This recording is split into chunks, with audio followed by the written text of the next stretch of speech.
চৰণৰ সেৱা ধৰিবৰ নিমিত্তে আমি আগবাঢ়িছোঁ যে যি শাস্ত্ৰ 7টা জনম লৈ যদি কোনোবাই শিকিবলৈ বুজিবলৈ যত্ন কৰে, যি শাস্ত্ৰ জানি বুজি শেষ কৰিব নোৱাৰে, এটা জনম 2টা জনম নহয় 7 জনম লৈ যদি ভাগৱত কোনোবাই শিকিবলৈ জানিবলৈ বুজিবলৈ যত্ন কৰে, তেতিয়াহ'লে এই ভাগৱত শিকি কেতিয়াও শেষ কৰিব নোৱাৰে। সেইটো কাৰণে আমি নিজেও অতি মুখমতি, আমাৰো অজ্ঞানৰ সীমা নাই। আপোনাসৱৰ চৰণ সেৱা, ভগৱন্তৰ চৰণ উপাসনা আৰু ভকত বৈষ্ণৱ গুৰুজন আৰু ঈশ্বৰৰ অকণমান আশীৰ্বাদ ভিক্ষা কৰিব। আজি আমি আপোনালোকৰ এই পুণ্য ধামলৈ আহিছোঁ। গতিকে আমাৰ আপোনাসৱ সবৰে চৰণত এয়াই নিবেদন যে আমাৰ যদি অজানিতে কিবা ভুল ত্ৰুটি হয়, আপোনাসৱে আপোনাসৱৰ এজন সেৱক বুলি ভাবি আমাৰ দুখ কুটি যাতে মৰিহৰণ কৰে। আমি ভাগৱতৰ প্ৰথম স্কন্ধৰ ব্যাস নাৰদ সংবাদৰ যি তত্ত্ব কথা আছিলে, আমি আপোনাসৱক প্ৰথম ভাগ পাঠ পৰ্যালোচনাত আগবঢ়ালোঁ। ভাগৱতৰ প্ৰথম স্কন্ধত দেৱঋষি নাৰদৰ পূৰ্বজন্ম আৰু পূৰ্বজন্মৰ ভকতিৰ সংস্কাৰৰ বাবে তেওঁ কিদৰে সৃষ্টিকৰ্তা ব্ৰহ্মাৰ মনত প্ৰৱেশ হৈ এইবাৰ দেহধাৰী পুত্ৰ নহয় নিৰ্গুণ মনৰ নিৰাকাৰ তত্ত্বৰূপ উদ্ধৰ এটা স্বৰূপ তেওঁ পুত্ৰ হ'ল। বোলে কি, মোৰ যেতিয়াই ইচ্ছা হয় মই তেতিয়াই ভাৱ ভক্তিত মই নিজে প্ৰকট হৈ দিব পাৰোঁ। যেতিয়াই ভগৱান কৃষ্ণৰ আজ্ঞা হয় মই তেতিয়াই গৈ ভকতৰ ওচৰত কি হ'ব পাৰোঁ, প্ৰকট হৈ দিব পাৰোঁ। দেৱঋষি নাৰদ ভগৱান কৃষ্ণৰে এটি অৱতাৰ, অংশ অৱতাৰ। যদি নৰ হৈ জন্ম লৈ নৰৰ সাধনা, শুদ্ধতা আৰু পবিত্ৰতাৰ দ্বাৰা তেওঁ যদি ঈশ্বৰ স্বৰূপ অংশ অৱতাৰ হ'ব পাৰে, তেতিয়াহ'লে আমি জীৱবিলাকনো এই জগতৰ পৰা, সংসাৰৰ পৰা আমি কিয় উদ্ধাৰ হ'ব নোৱাৰোঁ? এই ব্যাস নাৰদ সংবাদৰ পাছত প্ৰথম স্কন্ধত দিছে কি, আমি জীৱ হৈ জন্ম লৈ আমি মায়া মোহ তামসৰ ফালে আমি গতি কৰি আমি জন্ম মৃত্যুৰ আয়াতত চক্ৰটোলে আমি চলি থাকোঁ। ইয়াৰ কাৰণটো কি? ভাগৱত শাস্ত্ৰই কৈছে ইয়াৰ কাৰণটো মই তোমাক প্ৰত্যক্ষ আঙুলিয়াই দেখুৱাই নিদিওঁ। ইয়াৰ লগত থকা যিটো কাৰণ, এই কাৰণটো মই তোমাক তত্ত্ব ৰূপত দিম। বোলে কি, ঐ এজন বেদজ্ঞ ব্ৰাহ্মণ আছিলে। কাৰ আচাৰ্য আছিলে? দুৰ্যোধনৰ আচাৰ্য। কাৰ আচাৰ্য আছিলে? পাণ্ডৱৰো আচাৰ্য। কুৰুক্ষেত্ৰৰ যুদ্ধৰ সময়ত সেইজন ব্ৰাহ্মণ আচাৰ্য পাণ্ডৱৰ ফালে নাহিলে। কাৰ ফালে থাকি গ'ল? ধন বিত্ত আৰু সম্পত্তিৰ লোভত দুৰ্যোধনৰ ফালে থাকি গ'ল। আপোনাসৱ পিছে কাৰ পক্ষত থাকিব? এই দুৰ্যোধন দুঃশাসনৰ পক্ষত, পিতামহ ভীষ্মৰ পক্ষত থাকিব নে এই পঞ্চ পাণ্ডৱ আৰু বাসুদেৱ কৃষ্ণৰ পক্ষত থাকিব? সিদ্ধান্তটো কিন্তু আপোনাসৱ আমিও ল'বৰ হ'ল, হয়নে? এই সিদ্ধান্ত আমি অন্তঃকৰণেৰে, বিবেচনাৰে, বিবেকবোধেৰে আমি ল'বৰ সময় আহি পৰিছে। এইটো কাৰণে ব্যাস নাৰদ সংবাদৰ পাছতে আমাক কি দিলে? অস্বস্থামাৰ শিৰোমণি কাৰ। শাস্ত্ৰভাগ বৈকুণ্ঠৰ। কিয়? 4 বেদ, ঋক যজুৰ সাম অথৰ্ব। 4 বেদ বুজি নোপোৱাৰ কাৰণে কাৰণে কি কৰিলে পঞ্চম বেদ ব্যাসে প্ৰণয়ন কৰিলে বেদৰ তত্ত্ববিলাকক মন্থন কৰি মৰ্ম আকাৰত তাত কাহিনী ৰূপত বুজালে কি পঞ্চম বেদ হ'ল মহাভাৰত এই পঞ্চম বেদ মহাভাৰত যেতিয়া বেদব্যাসে প্ৰণয়ন কৰিলে মহাভাৰতৰ অৰ্থও অল্পমতি মনুষ্যই নুবুজিলে এই মহাভাৰত বুজি নোপোৱাৰ কাৰণে মহাভাৰতৰ ষষ্ঠ পৰ্বত দিব্য জ্ঞানময় যুগশাস্ত্ৰ কি কৰিলে কুৰুক্ষেত্ৰৰ যুদ্ধৰ আগে আগে মধ্যম পাণ্ডৱ অৰ্জুনক জগতৰ হৰি যোগেশ্বৰ কৃষ্ণই শুনালে গীতা শুনি থাকোঁতে অৰ্জুনে ঠিকেই বুজি থাকিলে গীতা কৈ যেতিয়া শেষ কৰিলে অৰ্জুন আকৌ আগৰ ভাবলৈ আহি গ'ল বোলে হে কেশৱ বোলে কি তুমি যিখিনি ক'লা শুনি থাকোঁতে চব বুজিলোঁ আৰু শ্ৰৱণ কৰি শেষ হোৱাৰ পাছত এতিয়া মই সকলো পাহৰিলোঁ গতিকে কি কৰিব লাগিব শুনিয়ে থাকিব লাগিব নহ'লে স্মৃতিত কোন থাকে আমাৰ স্মৃতিত কোন বহি আছে বাৰু প্ৰত্যেকৰে স্মৃতিত এজন দেৱতা বহি আছে সেইটো কাৰণে আমাৰ সাধু কথা সোনকালে মনত ৰয় জটিল প্ৰবন্ধ পাতিবিলাক সোনকালে মনত নৰয় বোলে কি জটিল কথাবিলাক সহজে মনত ৰাখিলে তুমি ঈশ্বৰ হৈ যাবা সেইটো কাৰণে মই তোমাক ঈশ্বৰ হ'বলৈ নিদিওঁ নৰ কৰিয়ে ৰাখিম সেইটো কাৰণে সাধু কথাবিলাক আমাৰ সহজে মনত ৰয় বেদব্যাসে ভাবিলে মই তত্ত্ব কথাবিলাক যদি এওঁলোকক তত্ত্বৰ ৰূপত দি দিওঁ এওঁলোকৰ স্মৃতিত নৰব গতিকে মই সাধুৰ নিচিনাকৈ কাহিনীৰ নিচিনাকৈ মই ঈশ্বৰীয় কথাবিলাক বেদৰ ৰহস্যবিলাক মই পঞ্চম বেদ মহাভাৰতত দি যাম কি হ'ল মহাভাৰত প্ৰণয়নৰ আগে আগে এটা কুল ৰচনা কৰাৰ কথা চিন্তা কৰিলে বংশ ক'ৰ পৰা আৰম্ভ কৰিলে শান্তনু কুলনন্দন শান্তনু বংশৰ পৰাহে মহাভাৰতৰ আৰম্ভণি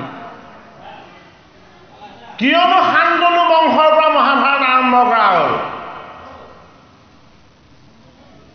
আমাৰ তনুটো কি দেহটো কি যোগমায়া মহামায়া চঞ্চল অশান্ত আৰু অস্থিৰ এই তনুটোক শান্ত কৰিব লাগিব প্ৰশান্ত কৰিব লাগিব শুদ্ধ কৰিব লাগিব এইটো কাৰণে তত্ত্বটোৰ নাম ৰাখিলে কি শান্তনু যাৰ দেহ শুদ্ধ যাৰ মন শুদ্ধ যাৰ ভাৱ শুদ্ধ সেইজনৰ ভাৰ্যা কোন হ'ব যাৰ দেহ শুদ্ধ যাৰ মন শুদ্ধ যাৰ চিন্তন শুদ্ধ তেওঁ ভাৰ্যা কোন হ'ব জগতধাত্ৰী লক্ষ্মীক পঠিয়াব লাগিব সেইটো কাৰণে কোন আহিলে ভক্তি মাতা গংগা আহিলে বিষ্ণুৰ পদৰ পৰা যি প্ৰবাহিনী হৈ শ্ৰুতস্বিনী হৈ ভক্তিৰূপা নদী হৈ বিষ্ণুৰ পদৰ পৰা কুলু কুলুকে যি ববলৈ আৰম্ভ কৰিছে এই ভক্তিৰূপী দেৱীগৰাকীৰ নাম হ'ল গংগা গংগা মানে জ্ঞান গংগা মানে ভক্তি গংগা মানে বৈৰাগ্য এই তিনিটা বস্তুৰ সংগমক কোৱা হয় ত্ৰিবেণী সংগম সেইটো কাৰণে কি গংগা হ'ল ভক্তিমতা ঈশ্বৰীয় জ্ঞান লাগিব ঈশ্বৰীয় ভক্তি লাগিব আৰু ঈশ্বৰৰ সংস্কাৰ লাগিব জ্ঞান ভক্তি আৰু সংস্কাৰ এইখিনিয়ে কি কৰিব আমাৰ এই চঞ্চল তনুটো শান্ত কৰিব প্ৰশান্ত কৰিব আৰু শুদ্ধ কৰিব কি কৰিব নহ'লে এই দেহত কেৱল আসক্তি কি আসক্তি কেৱল লাগে ভালকে পিন্ধিবলৈ লাগে ভালকে খাবলৈ লাগে ভালকে থাকিবলৈ লাগে ভালকে ফুৰিবলৈ লাগে হয়নে বাহিৰৰ ভালখিনি ভাল কৰিবলৈ গৈ থাকোঁতে আমাৰ ভিতৰৰ যিখিনি অমৃত আছিলে এই অমৃতখিনি ক'লা হৈ গ'ল কিহে ক'লা কৰিলে আসক্তিয়ে কোলা কৰিলে। এই আসক্তিটো বৰ ভয়ানক বস্তু। বুদ্ধি দুটা হলে তাৰ পৰা আসক্তি উৎপত্তি হয়। বুদ্ধি কি হ'ব লাগিব? বুদ্ধি এটা হ'ব লাগিব। এই এক বুদ্ধিৰ নামটো কি? এই এক বুদ্ধিৰ নামটো হ'ল তুমি। বোলে কি? মই নহয়। মই বুলি জগতত একো বস্তু নাই। এটাই বুদ্ধি, মহাবুদ্ধিক বোলে কি? মোৰ মাজত আছা কেৱল তুমি। তোমাৰ ব্যতিৰেকে মোৰ জীৱন অসাৰ, মিছা আৰু অসত্য। সেইটো কাৰণে তুমি কি? তুমি পৰমাত্মা, আত্মা হিশিকে কয়। মাধৱ মহাপুৰুষে নাম ঘোষাত কৈছে যে তুমি মোৰ আত্মা, তুমি মোৰ হিশিকে, হৃদয়ৰ মন্দিৰৰ তুমিয়েই হলা একান্ত দেৱতা। তোমাৰ ব্যতিৰেকে মই বুলি এই জগতত একো নাই। শান্তনুৰ তনুটো স্বচ্ছ নিকা আৰু শুদ্ধ হৈ। সেইটো কাৰণে শান্তনুক পিতৃয়ে এটা বৰ দিলে। বোলে কি? তুমি নৰ হৈ জন্ম লৈও শুদ্ধ, তুমি নৰ হৈ জন্ম লৈও শান্ত, তুমি নৰ হৈ জন্ম লৈও তুমি প্ৰশান্ত। মই তোমাক এটা বৰ দিছো। বোলে কি? তুমি যালে চাই দিবা সি যুৱক হৈ যাব। যদি বৃদ্ধ এজনলৈ তুমি চাই দিয়া, এই বৃদ্ধজন তৰুণ যুৱক হৈ যাব। আৰু যদি তুমি বৃদ্ধা এগৰাকীলৈ চাই দিয়া, তেতিয়াহ'লে সেই বৃদ্ধা গৰাকীও কি হ'ব? তৰুণ যুৱতী হৈ যাব। এইটো বাৰু অবাস্তৱ যেন নালাগেনে? লাগেনে নালাগে? বৃদ্ধ এজনক চাই দিলে 16 বছৰীয়া তৰুণ হৈ যাব। বৃদ্ধ এগৰাকীক চাই দিলে 16 বছৰীয়া তৰুণ হৈ যাব। ইমান ডাঙৰ গুণ বৰ কৰি ঈশ্বৰে, পিতৃয়ে, দেৱতাই তেওঁক দি দিলে। তেতিয়া শান্তনুৱে পিতৃক ক'লে যে হে মোৰ ভগৱান, হে মোৰ পিতৃ, বোলে এই বৰ মই ললো, কিন্তু মই প্ৰয়োগ নকৰোঁ। কি নকৰে? প্ৰয়োগ নকৰোঁ। সৃষ্টিত বিসংগতি আহি যাব। সেইটো কাৰণে কি কৰিলে?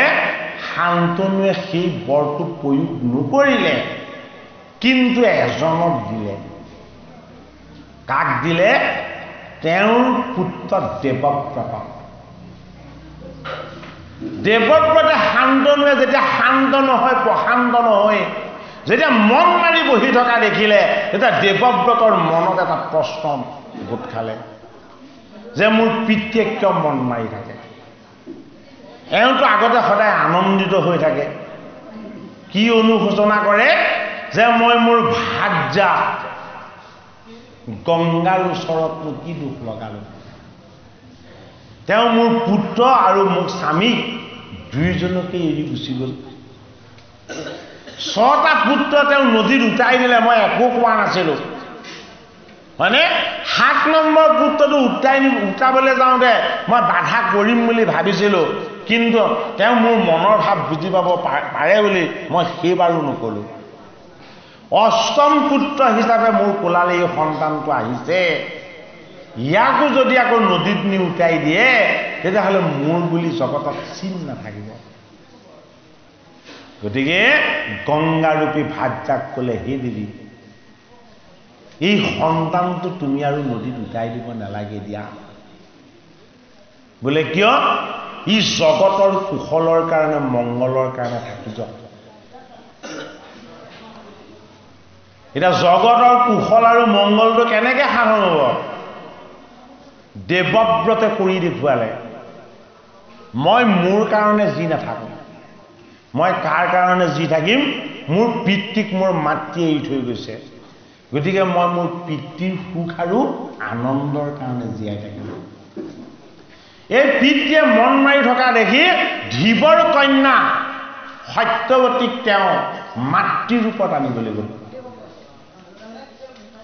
16 বছৰীয়া তৰুণে তেতিয়া ভাৰ্যা আনিবলৈহে যায়, কিন্তু দেৱব্ৰতে কি আনিবলৈ গৈছে? মাতৃক আনিবলৈ গৈছে। এতিয়া মাতৃ মানে কি? মাতৃ মানে গংগা। মাতৃ মানে কি? মাতৃ মানে হ'ল ভক্তি। দেৱব্ৰতৰ জীৱনজোৰা সাধনাৰ ফচলেই হ'ল কি? পিতৃৰ ভক্তি। পিতৃগুৰুৱে ঈশ্বৰ এই জ্ঞান ধীবৰ কন্যাক যেতিয়া আনিবলৈ ল'লে ধীবৰৰ মনত এটা দুষ্ট বাসনাই জাগ্ৰত দেখা দিলে বোলে শান্তনু ৰজা তুমি তেওঁৰ জ্যেষ্ঠ পুত্ৰ তুমি মোৰ কন্যাক মাতৃ হিচাপে নিলেও তাইৰ সন্তানটো ৰজা হ'ব নোৱাৰিব তুমিহে ৰজা হ'বা তেতিয়া শান্তনুৱে কৈছে মই আপোনাক কথা দিলোঁ মই কোনোদিন ৰজা নহওঁ আকৌ ধীবৰ মনত এটা দুষ্ট বাসনাই গ্ৰাস কৰিলে বোলে কি তুমিহে ৰজা নোহোৱা তোমাৰ সন্তানটো ৰজা হ'ব তেতিয়া ভীষ্মই কি কৰিলে বোলে মই ব্ৰহ্মচাৰী হৈ থাকিম মই বিবাহ নকৰাম উঠি অহা এজন যুৱকৰ যদি ভৱিষ্যতৰ আশা আকাংক্ষাবিলাকক স্বাৰ্থপৰৰ দৰে কোনোবাই যদি হৰণ কৰিবলৈ চেষ্টা কৰে সত্যৱতীৰ সন্তান হ'ল কিন্তু বাচি নাথাকিল কি শিকালে আমাক বৰ্তমান সময়খিনি আমি ঈশ্বৰৰ নামত এৰিবলৈ যত্ন কৰিব লাগিব বৰ্তমানটো এদিন আমাৰ অতীত হ'ব বৰ্তমানটোৰ ব্যতিৰেকে আমি ভৱিষ্যতটোক নেদেখিম ধীবৰে বৰ্তমানটোত ভুল কৰিছিলে কি কৰিছিলে ভৱিষ্যতৰ সপোনবিলাকক চাবলৈ আৰম্ভ কৰিছিলে বৰ্তমানটো ভাল নোহোৱাকে যদি ভৱিষ্যতৰ সোণালী সপোন ৰচনা কৰিবলৈ চাই সত্যৱতীৰ সন্তান এই জগতত বাচি নাথাকিল পাছত ভীষ্মৰ ওচৰত কান্দি কান্দি সত্যৱতীয়ে ক'ব লগা হ'ল বোলে কি তুমি তোমাৰ ব্ৰত ত্যাগ কৰা তুমি বিবাহ কৰোৱা এই বংশটো তুমি ৰক্ষা কৰা ভীষ্ম ভীষণ তত্ত্ব এবাৰ মই পিতৃক বাক্য দিছোঁ এৰা নাই এবাৰ মই ধীবৰক বাক্য দিছোঁ এৰা নাই আৰু হে মাতা সত্যৱতী মই বাক্যত বন্দী হৈ আছোঁ তোমাৰ অনুগ্ৰহ মই এতিয়া ৰাখিব নোৱাৰিম হয়নে ভীষ্মই বিবাহ নকৰালে ধীবৰৰ নাতি নাথাকিল এই বিচিত্ৰ বিদ্যাদি পুত্ৰ সকলো কি হৈ গ'ল মৃত হৈ গ'ল শেষত যেতিয়া কৌৰৱৰ বংশ ৰক্ষা নোহোৱাৰ উপক্ৰম হ'ল ব্যাসদেৱ আহি গ'ল কি হয় কুলটো ৰক্ষা কৰিবৰ নিমিত্তে অম্মা অম্বালিকা আৰু কাশীৰ গৰ্ভত তিনিটি সন্তান তেওঁ ভিক্ষা কৰিলে হয়নে বাৰু কেলে নাতি ৰজা হ'ব বুলি গৰ্ব কৰিছিল এই শান্তনুক বাক্যত বন্দী কৰাই সকলো আশা আকাংক্ষা নস্যাৎ কৰিছিল ঈশ্বৰে তেওঁক কিয় সন্তান নিদিলে মহাভাৰত শাস্ত্ৰই আমাক শিকাব বিচাৰিছে মহাভাৰত শাস্ত্ৰৰ তত্ত্বই আমাক বুজাব বিচাৰিছে আমি কাৰোবাৰ ভৱিষ্যতটো নষ্ট কৰি আমাৰ ভৱিষ্যতটোক আমি সোণালী কৰিবলৈ যদি যত্ন কৰোঁ তেতিয়াহ'লে অন্ধকাৰ হ'ব ই কেতিয়াও পোহৰৰ বাট নেদেখিব এইবিলাক হোৱাৰ মূল কাৰণটো কি ভাগৱত শাস্ত্ৰত প্ৰথম কেইটো দেখুৱাইছে এইবিলাক অঘটন ঘটাৰ মূল কাৰণটো কি অস্বস্থমা আসক্তি এই আসক্তিৰূপী শিৰোমণিটো আমি জন্মসূত্ৰে আমাৰ শিৰত লৈ আহিছোঁ এই আসক্তিৰ শিৰোমণিটো যদি কেনেবাকে অৰ্জুন নামৰ কৃষ্ণৰ সখাৰ দ্বাৰা আমি যদি ছেদন কৰি নিদিওঁ তেতিয়াহ'লে কেৱল আমাৰ পৰা এই জগতৰ কাৰণে এই সংসাৰৰ কাৰণে কেৱল দুৰ্গন্ধ ওলাই থাকিব মৎস্যগন্ধাৰ নিচিনা কেঁচা মাছ দুৰ্গন্ধ এইটো কাৰণে ভাগৱতৰ প্ৰথম স্কন্ধ কি দিছে অস্বস্থামাৰ শিৰোমণি ছেদন আমাৰ লগত থকা আসক্তিৰূপী অস্বস্থমাৰ এই মনৰ মাজত বাস কৰি থকা লোভ মোহ কাম ক্ৰোধ দম্ভ দেশ অহংকাৰ ঘৃণা তৃষ্ণা ভয় এই বিকাৰযুক্ত যিটো মণি আছে এই মণিটোক আমি ছেদন কৰিব লাগিব কিহৰ দ্বাৰা ভাগৱত শাস্ত্ৰ শ্ৰৱণ কীৰ্তনৰ দ্বাৰা এই আসক্তিৰ মণিটো আমি ছেদন কৰিব লাগিব কাৰ দ্বাৰা কৃষ্ণৰ সখা অৰ্জুনৰ দ্বাৰা কৃষ্ণ সখা অৰ্জুন মানে কি কৃষ্ণৰ ভকত কৃষ্ণৰ ভকতৰ চৰণত আমি কি কৰিব লাগিব সেৱা কৰিব লাগিব শাস্ত্ৰভাগে কথাখিনি আমাক জনাব বিচাৰিছে পৰোক্ষভাৱে। প্ৰত্যক্ষভাৱে ভাগৱতে আমাক একো কথাই ক'ব বিচৰা নাই বোলে কিয় ভাগৱত আৰু মই কোনো পাৰ্থক্য নাই। যদি তুমি প্ৰত্যক্ষভাৱে এই কথা পাই যোৱা তেতিয়াহ'লে তোমাৰ অহংকাৰ হৈ যাব। সেইটো কাৰণে তুমি প্ৰথমতে বৈষ্ণৱ হৈ বিষ্ণুস্বৰূপ বৈষ্ণৱৰ চৰণ সেৱা কৰি ভগতৰ চৰণৰ আশীৰ্বাদ তুমি হৃদয়ত লৈ এই ভগৱন্তৰ চৰণমুখী যাত্ৰা তুমি কি কৰা আৰম্ভ কৰা। জন্মসূত্ৰে যিবিলাক আসক্তি তোমাৰ লগত আহিছিলে এই আসক্তিবিলাক নাইকিয়া হ'ব। গতিকে দুৰ্যোধন কি আমাৰ অহংকাৰ, দুঃশাসন কি আমাৰ হিংসা আৰু জেদ, কৰ্ণ কি কৰ্ণ আমাৰ বিজাতীয় চিন্তনবিলাক, ভীষ্ম কি জন্মৰ পৰা মৃত্যুলৈকে থাকে সেইটো কাৰণে পিতামহ, মনৰ ভ্ৰম হ'ল ভীষ্ম। বোলে কি হস্তিনাপুৰৰ সিংহাসন ৰক্ষা কৰিম কৃষ্ণ পক্ষলৈ নাযাওঁ, কৃষ্ণকো উপাসনা কৰিম কিন্তু ইয়াতে থাকি কৰিম, সেইটো ভ্ৰম। সেইটো কাৰণে জন্মৰ পৰা মৃত্যুলৈকে থাকে কাৰণে তত্ত্বটো পিতামহ। আৰু আচাৰ্য দ্ৰোণাচাৰ্য হ'ল দ্বৈত বুদ্ধি।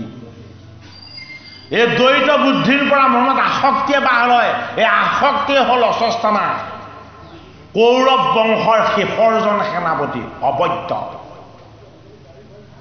কৌৰৱ পক্ষৰ এজন আচাৰ্য যিজনে পুৰা কৃপা কৰিব নাজানে, সদায় আধৰুৱা কৃপা কৰে।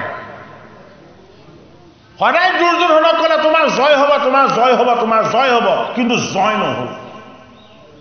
এই আধৰুৱা কৃপা কৰাজনৰ নামটো কি কৃপাচাৰ্য। যি পৰিপূৰ্ণ কৃপা কৰিব নোৱাৰে। পৰিপূৰ্ণ কৃপা কোনে কৰিব পাৰে? কেৱল কৃষ্ণই কৰিব পাৰে। আধৰুৱা কৃপাৰ আচাৰ্যক আমি আচাৰ্য বৰণ কৰা কেতিয়াও উচিত নহয়। কৌৰৱৰ পক্ষৰ এজন সেনাপতি কোন? শৈল্য। শৈল্য আমাৰ শৰীৰৰ পাপ। এই শৰীৰৰ পাপ বৃত্তিবিলাক শৈল্য, হয়নে? শৰীৰটোক পাপ কিহে দিয়ে? মনৰ অসংস্কাৰ আৰু মনৰ বেয়া চিন্তনবিলাকে। সেইটো কাৰণে শৈল্যৰ ভগ্নী নামটো কি আছিলে? মাদ্ৰী। মাদ্ৰীক কাক বিয়া দিয়া হ'ল? পাণ্ডুলে বিয়া দিয়া হ'ল। মাদ্ৰীক যেতিয়া বিয়া দি দিলে শৈল্য কি হৈ গ'ল? শৈল্য পাপৰ দুৰ্গ হৈ গ'ল। সেইটো কাৰণে শৈল্য হ'ল কৌৰৱ পক্ষৰ এজন সেনাপতি। 18 দিনৰ যুদ্ধত কৌৰৱৰ পক্ষত 5জন সেনাপতি। প্ৰথমজন ভীষ্ম, ভীষণ তত্ত্ব, গংগাৰ পুত্ৰ এজন বৈষ্ণৱ। যদি আমি তেওঁক ঈশ্বৰ দৃষ্টিৰে চাওঁ ভগৱান সদৃশ দেখিম, আৰু যদি তেওঁক কৰ্মৰ দৃষ্টিৰে চাওঁ আমাৰ জীৱনৰ ভ্ৰমবিলাক তেওঁৱেই হৈ আছে। সেইটো কাৰণে ঈশ্বৰ দৃষ্টি আৰু কৰ্ম দৃষ্টি দুটা বেলেগ তত্ত্ব। দ্বিতীয়জন সেনাপতি হ'ল দ্ৰোণাচাৰ্য। দ্ৰোণাচাৰ্য কি? আমাৰ দ্বৈত বুদ্ধি। কৃষ্ণক চাম কিন্তু কৃষ্ণক নামানো। গুৰু হৈ ধৰ্মবিদ লৈ শিক্ষা দিম, এই শিক্ষা কিমান সফল হ'ব এইটো মই চিন্তা কৰি নাচাওঁ। ব্ৰাহ্মণৰ কৰ্ম কি? গায়ত্ৰী জপ কৰি ঈশ্বৰক সেৱা শুশ্ৰূষা কৰা। দ্ৰোণাচাৰ্যই কি কৰিলে? গায়ত্ৰী ত্যাগ কৰি হাতত ধনু লৈ কুৰুক্ষেত্ৰৰ যুদ্ধত যুদ্ধ কৰিবলৈ গ'ল। এনে দুষ্ট ব্ৰাহ্মণ জীয়াই থাকিব নালাগে। সেইটো কাৰণে কি কৰিলে? ধৃষ্টদ্যুম্নই শিৰচ্ছেদ কৰি দিলে যুদ্ধক্ষেত্ৰত। আমাৰ মনৰ মাজৰ দ্বৈত বুদ্ধিটো আমি কেতিয়াও ৰাখিব নালাগিব। আমাৰ জীৱনৰ কৰ্ম সজাতীয় হ'ব লাগিব। সজাতীয় মানে কি? ঈশ্বৰ সেৱাৰ আনন্দমুখী। কৰ্ম কাৰ বিজাতীয়? এই কৰ্ণৰ। ত্ৰিভুজৰ তত্ত্ব দি অতিভুজ। অতিভুজডালক কৰ্ণ বুলি নকয় জানো? হয়নে? এই কৰ্ণ চৰিত্ৰটোৱে বিজাতীয়। বোলে কি? গুৰু মন্ত্ৰ দিছিলে দুৰ্বাসাই কাক? কুন্তি মাতাক। এই গুৰু মন্ত্ৰ সফল হ'বনে নহ'ব এই কুন্তিয়ে পৰীক্ষা কৰি চালে। মন্ত্ৰ পৰীক্ষা কৰি চাই নেকি? গুৰু মন্ত্ৰ কোনোবাই পৰীক্ষা কৰি চাই নেকি? হয়নে? এইটো বিজাতীয় কৰ্ম। মন্ত্ৰ পৰীক্ষা নহয়। মন্ত্ৰ সদায় কি? মন্ত্ৰ হ'ল ঈশ্বৰৰ তত্ত্ব। ঈশ্বৰৰ পৰীক্ষা কৰাই ভাল, মন্ত্ৰৰ পৰীক্ষা কৰা কেতিয়াও উচিত নহয়। সেইটো কাৰণে কি হ'ল, মন্ত্ৰ পৰীক্ষা কৰিলে কৰ্ম বিজাতীয় হ'ল, তাৰ পৰা কৰ্ণ উৎপত্তি হ'ল। এই কৰ্ণই চব জানে কিন্তু পালন নকৰে, কিয়? বিজাতীয় কৰ্ম জানে, গুৰুক ফাঁকি দিব নাপায়। গৈ পৰশুৰামক কি কৰিলে? ব্ৰাহ্মণৰ পুত্ৰ বুলি ফাঁকি দিলে, হয়নে? ঐ 5খন গাঁও পাণ্ডৱক দিব নোৱাৰা এই অহংকাৰী দুৰ্যোধনৰ পৰা তেওঁ এই অভিমানী অংগৰাজ্যখন কিয় দানত ল'ব লাগে? পাণ্ডৱক যে 5খন গাঁও দিব নোৱাৰে, তেনেকুৱা কৌৰৱৰ পৰা কৰ্ণৰ দৰে এজন মহাৰথীয়ে কিয় অংগৰাজ্য দান ল'ব লাগে? এইটো বিজাতীয় কৰ্ম হয়নে নহয়? গতিকে এই বিজাতীয় বেয়া কৰ্মবিলাক যাতে আমাৰ জীৱৰ লগত নাথাকে, সেইটো কাৰণে মহাভাৰতত জীৱৰ জীৱন সংস্কাৰ। বেদব্যাসে ঠিকেই দিছিলে, কিন্তু কোনেও নুবুজিলে। নাৰদে আহি গালি পাৰিব লগা হ'লে এনে জটিল শাস্ত্ৰ কিয় প্ৰণয়ন কৰিছিলা? তুমি ধৰ্ম নষ্ট কৰাৰ নিচিনা পাপ হৈ গ'ল। সেইটো কাৰণে ভাগৱত শাস্ত্ৰত কি কৰিলে? সকলোবিলাক বিকাৰ নিকাৰ জীৱৰ যাতে দূৰ হয়, সেইটো কাৰণে কি কৰিছে? প্ৰথম আনিছে ভীষ্মক, বোলে কি এই বৈষ্ণৱজনৰ মিথন হওক। কেনেকে? ভীষ্মই আজীৱন সিংহাসন ৰক্ষা কৰি আছিলে কৌৰৱৰ। শেষত কি চিন্তা কৰিলে? এই পাণ্ডৱক মই কৃষ্ণৰ পৰিচয় দি যাম। যেতিয়ালৈকে ভকতক কৃষ্ণৰ পৰিচয় নিদিব, তেতিয়ালৈকে জীৱ উদ্ধাৰ নহয়। পাণ্ডৱে গাঁতত কান্ধত হাত দি বাসুদেৱ হাতেৰে স্পৰ্শ কৰি নিজৰ জ্ঞাতি কুটুম্ব বুলি ভাবি আছিলে, ভগৱান বুলি জনা নাছিলে। পিতামহ ভীষ্মই সৰসজ্জাত পৰি থাকি আঙুলি টোৱাই দেখুৱাই দিলে, এওঁৱেই কাল, এওঁৱেই মহাকাল, এওঁৱেই জগতৰ মহানায়ক, এওঁ যিটো কৰে সেইটোহে শুদ্ধ আৰু সত্য, বাকী সকলোবিলাকে মিছা। হে কৌৰৱ পাণ্ডৱসকল, তোমালোক মহাপুণ্যৰ ভাগী। তোমালোকে এই কৃষ্ণক সভাসদ হিচাপে পালা। এই কৃষ্ণই যি কৰিলে সেয়াই ধৰ্ম, এইটোকে তোমালোকে মানি লোৱা। এইজনক আৰু তোমালোকে আজিৰ পৰা জ্ঞাতি কুটুম্ব বুলি নেভাবিবা। এওঁ কি? এওঁ মহাহৰা। যিদিনাখন ভীষ্মই পাণ্ডৱ স্বৰূপ পুণ্যময় পবিত্ৰ নাতিক, এই জগতৰ হৰি কৃষ্ণ দৈৱকী নন্দনক, কালৰো কাল মহাকাল, জগতৰ গোসাঁই বুলি যিদিনাখন পৰিচয় কৰি দিলে, ভীষ্মৰ উত্তৰায়ণ হ'ল। আমাৰ জীৱটোৰ উত্তৰায়ণ হ'ব লাগিব। দক্ষিণায়নত কি? নৰক আছে, যমৰ ৰাজ্য আছে। উত্তৰায়ণত কি আছে? জগতৰ হৰি আছে। সেইটো কাৰণে আমাৰ জীৱৰ উত্তৰণ হ'বলৈ হ'লে আমি কৃষ্ণৰ পৰিচয় পাব লাগিব। কৃষ্ণৰ পৰিচয় ক'ত আছে? ভাগৱত শাস্ত্ৰত আছে। আসক্তি অস্বস্থানা। শিৰোমণিটো কাটি দিব কোনে? অৰ্জুনে। অৰ্জুন কৃষ্ণক শৰণাপন্ন। গতিকে আমি কৃষ্ণৰ চৰণক শৰণ ল'ব লাগিব। কৃষ্ণৰ চৰণত যেতিয়ালৈকে শৰণ নলওঁ, তেতিয়ালৈকে আমি অস্বস্থানা হৈ থাকিম, আসক্তিযুক্ত হৈ থাকিম। আমি আসক্তিৰ পৰা মুক্ত হ'ব নোৱাৰিম। সেইটো কাৰণে ভাগৱতৰ প্ৰথম স্কন্ধটো এটি জীৱই কি কৰিলে শুদ্ধ সংস্কাৰী হ'ব পাৰে, সমস্ত সংস্কাৰখিনি আমাক দিছে। আমি কি? আমি পুৰুষ নহয়। আমি সকলোবিলাক ঈশ্বৰ দৃষ্টিৰে প্ৰকৃতি। বোলে কি? জীৱ হ'ল পৰা প্ৰকৃতি, দেহ হ'ল অপৰা প্ৰকৃতি। আমাৰ লগত থকা দুটা বস্তু, এটা হ'ল জীৱ, এটা হ'ল দেহ। জীৱ হ'ল পৰা প্ৰকৃতি আৰু দেহটো হ'ল অপৰা প্ৰকৃতি। এই পৰা প্ৰকৃতি জীৱ আৰু অপৰা প্ৰকৃতি দেহক ধৰি আছে দ্বন্দ্বধৰ হৈ। কি হয়? আত্মা হৈ, পৰমাত্মা হৈ। কোনে? দেৱ দ্বন্দ্বধৰ হ'ল দৈৱকী নন্দন কৃষ্ণ। এই দৈৱকী নন্দন কৃষ্ণই জীৱ আৰু পৰা প্ৰকৃতি জীৱ আৰু অপৰা প্ৰকৃতি দেহ অন্তৰ্যামী আত্মা হৈ ধাৰণ কৰি ৰাখিছে। সেইটো কাৰণে পুৰুষ এজনী। কোন? পৰম পুৰুষ।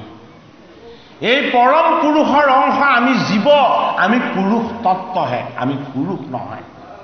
সেইটো কাৰণে ভাগৱতৰ প্ৰথম স্কন্ধত মনৰ ভ্ৰম দূৰ কৰি ভগৱতীৰ সংস্কাৰ লাভ কৰি এই জগতৰ পুণ্যময় পবিত্ৰৰূপী পাণ্ডৱসকলক কৃষ্ণই জগতৰ মালিক, কৃষ্ণই জগতৰ স্বামী, কৃষ্ণৰ চৰণত শৰণ লোৱা আৰু কৃষ্ণক উপাসনা কৰা।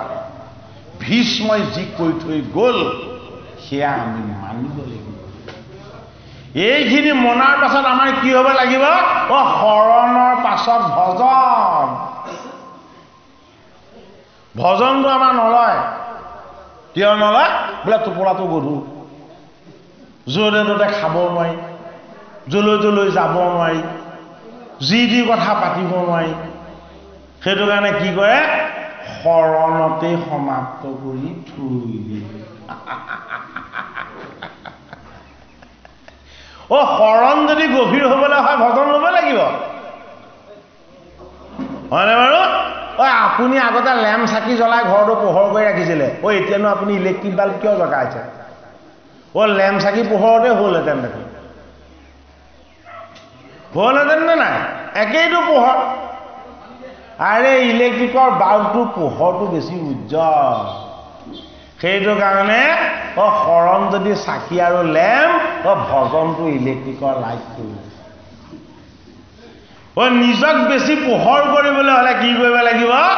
আমি ভজনীয়া হ'ব লাগিব। ভজন কেনেকে ল'ব? কুন্তি মাতাৰ স্তৱকৰ যোগেদি দেখুৱাইছে। ক'ত? ভাগৱতৰ প্ৰথম স্কন্ধ। শৰণ তত্ত্ব ভীষ্মই দিলে। সংস্কাৰী জীৱৰ তত্ত্বটো শুদ্ধ জীৱ কোনে কৰিলে? অৰ্জুনে আসক্তিৰ গণ্ডিবিলাক ছেদন কৰিলে। কাৰ? অশ্বত্থামাৰ। গতিকে ভজন হ'বলৈ হ'লে আসক্তি থাকিব নালাগিব। আসক্তিবিলাকে আমালৈ বিকাৰ আনিব। লোভতে উদ্ভৱে মোহ, মোহতস্মৃতি বিভ্ৰম, স্মৃতি ভ্ৰমে বুদ্ধিনাশ, তাতে সেয়া মনাসন। ৰাগ দেশ পৰিত্যাগী স্পৃহাহীন ভূয়াচৰে, অহংকাম মতাহীন শান্তিৰূপ হোলাসিতু।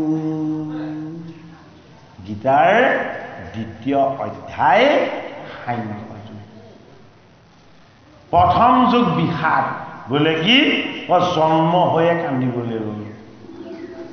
এই কান্দি থকা জীৱবিলাকে হাঁহিব জানিব লাগিব। সেইটো কাৰণে বিষাদক প্ৰসাদলৈ নিব লাগিব। গীতাৰ দ্বিতীয় যুগটো কি? সাংখ্য যুগ। সাংখ্য যুগ মানে অদ্বৈত ঈশ্বৰ জ্ঞান। গতিকে আমি জীৱ হৈ আহিছিলোঁ কেলে? এই জগতত এক ঈশ্বৰৰ জ্ঞান ল'বৰ কাৰণে, এক ঈশ্বৰৰ কৰ্ম কৰিবৰ কাৰণে। সেইটো কাৰণে গীতাৰ তৃতীয় যুগটো কি? কৰ্মযুগ। ঈশ্বৰৰ কৰ্ম যাতে আমি কৰিব পাৰোঁ। এই কৰ্মবিলাক বন্ধনযুক্ত হৈ যায় আমাৰ কাৰণে, আমি কৰ্ম বন্ধনত পৰিব লগা হয়। গতিকে কৰ্ম বন্ধনৰ বিকাৰৰ পৰা অৰ্জুনৰূপী জীৱ মুক্ত হ'ব লাগিব। সেইটো কাৰণে গীতাৰ চতুৰ্থ অধ্যায়টো কি? কৰ্ম সন্ন্যাস যুগ। কৰ্মৰ লগত সংস্কাৰ লাগিব। কৰ্মৰ বন্ধনে আমাক বান্ধিব নালাগিব। ফলৰ বাসনাৰ পৰা আমি মুক্ত হ'বলৈ সদায় ভগৱন্তক উপাসনা কৰিব লাগিব। গীতাই দিছে শৰণ, ভজন, ঈশ্বৰীয় কৰ্মৰ তত্ত্ব। ভাগৱতে দিছে মনৰ ভ্ৰম দূৰ কৰি, এই দ্বৈত বুদ্ধিৰূপী দুৰ্নচাৰ্য ত্যাগ কৰি, আসক্তিৰূপী অস্বস্থামাক বধ কৰি বা বিনাশ কৰি, ভীষ্মৰ দৰে ভকত বৈষ্ণৱৰ সং লৈ জগতৰ হৰি কৃষ্ণই কাল আৰু মহাকাল তেওঁৰ চৰণত আশ্ৰয় লৈ কি কৰা? কুন্তি মাতাৰ দৰে স্তুতি কৰা। ভাগৱতৰ প্ৰথম স্কন্ধত ভীষ্মৰ মুখ্যম তত্ত্বৰ পাছত আমাক দিছে কি কুন্তীৰ শ্ৰীকৃষ্ণ স্তৱ কুন্তীৰ এটা নাম পিঠাভোজ কুন্তী সম্বন্ধত কৃষ্ণৰ কি পেহী হয় এটাইতকৈ পেহীয়েকে বেছি মৰম কৰে নে নকৰে বাৰু ভতিজাকক ভাল ল'ৰা চাওকচোন বাৰু আমাৰ দুগৰাকী পেহী এতিয়াও মনত পৰি থাকে ইমান মৰম কৰে মা দেউতাই কোনেও মাৰিব নোৱাৰে তেওঁলোকে কথাও ক'ব নোৱাৰে পেহী থকা হয়নে নহয় বাৰু পেহীসকলে ভতিজাক ইমান স্নেহ কৰে এই প্ৰাণৰ পেহী আছিলে কোন কুন্তি কাৰ ভগৱান কৃষ্ণ এই জীৱৰ প্ৰতি প্ৰেম কাৰ পেহীৰ সম্বন্ধটো দেউতাকৰ ভনীয়েকহে হয় নে নহয় কিবা প্ৰত্যক্ষ সম্বন্ধ হয় জানো বিয়া পাতি দিয়াৰ পাছত পাহৰিয়ে যোৱা যায় নহয়নে বাৰু কিন্তু সম্বন্ধবিলাক ঈশ্বৰীয় তোমাৰ যদি প্ৰেম আছে তোমাৰ যদি ভক্তি আছে তোমাৰ যদি স্নেহ আছে তোমাৰ পেহীয়ে তোমাক কৃষ্ণ গোসাঁইৰ দৰে বুজিব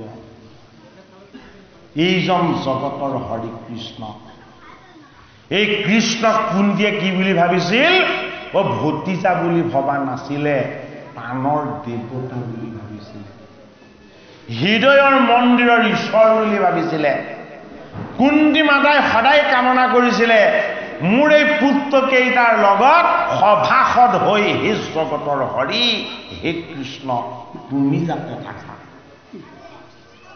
অন্তিম সময় ভগৱান কৃষ্ণই যেতিয়া নিজৰ লীলা শেষ কৰি বৈকুণ্ঠ ধামলৈ যোৱাৰ কথা চিন্তা কৰিলে তাৰকাদিশ যেতিয়া পুনৰ ইন্দ্ৰপ্ৰস্থ হস্তিনাপুৰৰ পৰা দ্বাৰকালৈ যাবলৈ ওলালে তেতিয়া কুন্তি মাতাক ক'লে যে হে পেহী মই যদিও যাবলৈ ওলাইছো তুমি মোৰ পৰা এটা বৰ মই তোমাক এটা বৰ দিব বিচাৰিছো এটা কুন্তি মাতাই যিটো বৰ বিচাৰিলে ভাগৱত শাস্ত্ৰই আমাক সেইটোকে শিকাইছে বোলে কি কাৰোবাৰ পৰা বৰ লোৱাতকে এই ভগৱানৰ পৰা আশীৰ্বাদ লোৱা এতিয়া অকণমান আমি কুন্তি স্তৱটো কীৰ্তন কৰিম হে চলিমা গছান্ত কৃষ্ণ কুন্তি হে নজানি এ সলোককে মুখে দুখে বুলি লন্ত বাণী হে কৃষ্ণ কৃষ্ণ বাপ করু প্ৰণিপাত হে পৰম ঈশ্বৰ তুমি জানিলো সাক্ষাৎ দৈৱকী নন্দন নন্দ কুমাৰ গোবিন্দ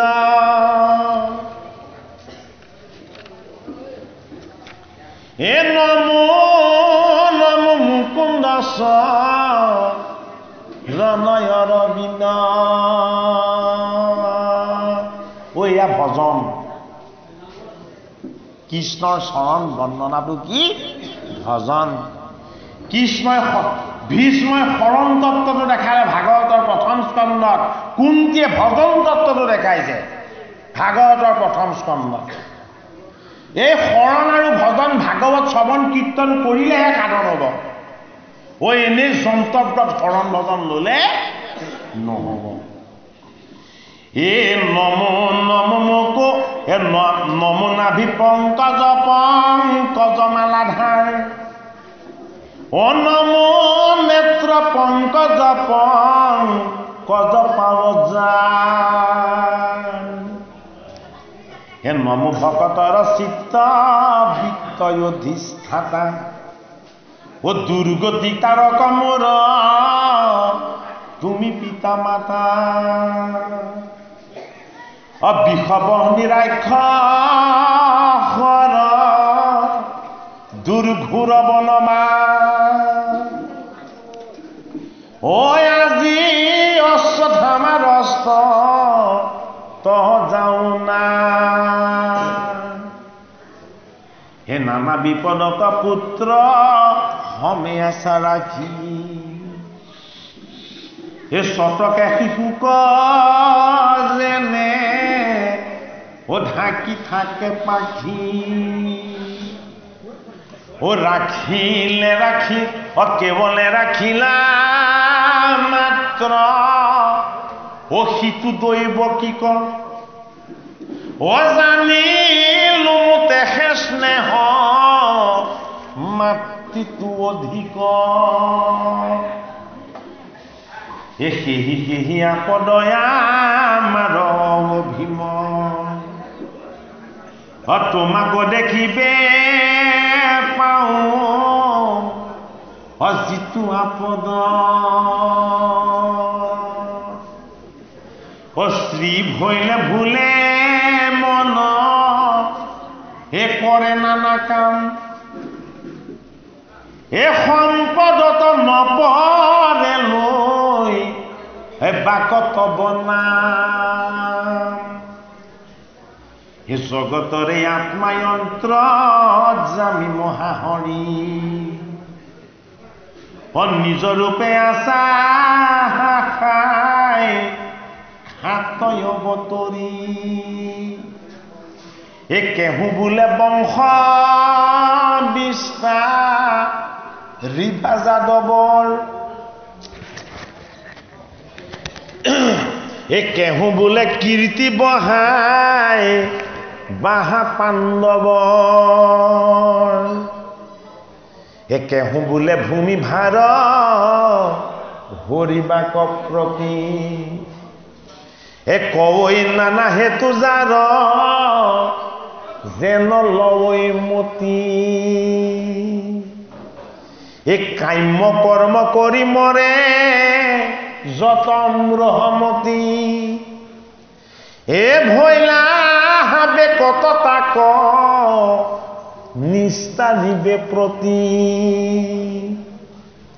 অনন্ত চৰিত্ৰ কথা কৰিব প্ৰচাৰ শ্ৰৱণ কীৰ্তন কৰি তৰুক সংসাৰ মহাজ্ঞানী গণে বোলে হেন সে যুগুতি জানো জগতকে দিবা ইবাৰ মুকুতি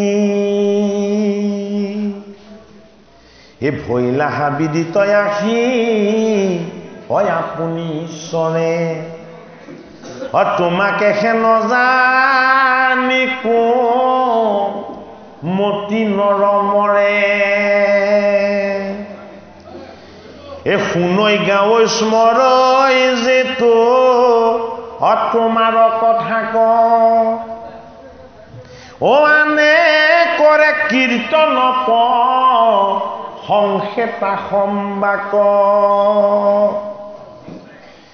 চিৰকালতে পাব তোমাৰ চৰণ আউৰ দুনাই নাহি তাৰ জনম মৰণ তুমি এৰিলা তই আমি অমৃত কপৰাই নগৈলে যাদৱ বংশ মৰে সমুদ্ৰাই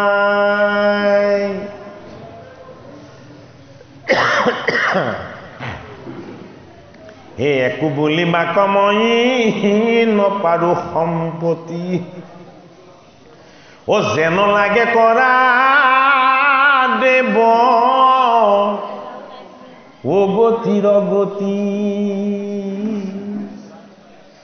তোমাক দেখিবে নপাওঁ ঐ হে মুৰক্ষীত এ যাদৱ পাণ্ডৱ বংশ কৰা স্নেহছে। এতিয়া আমাক ভজিবলৈ কৈছে কি লৈ?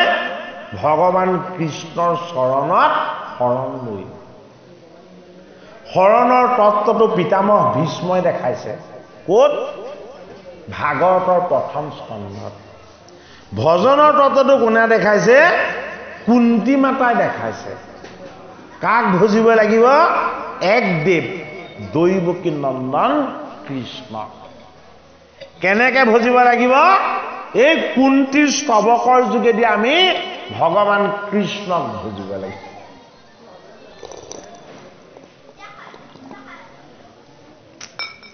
কুন্তিয়ে কি বুলি ভজিলে?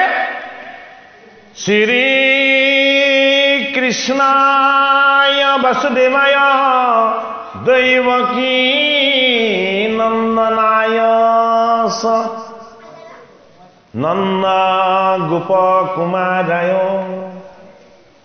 গোবিন্দায় নমো নমঃ নমঃ পংকজ নাভায় নমঃ পংকজ মালিনে নমঃ পংকজ নেত্ৰায় নমস্তে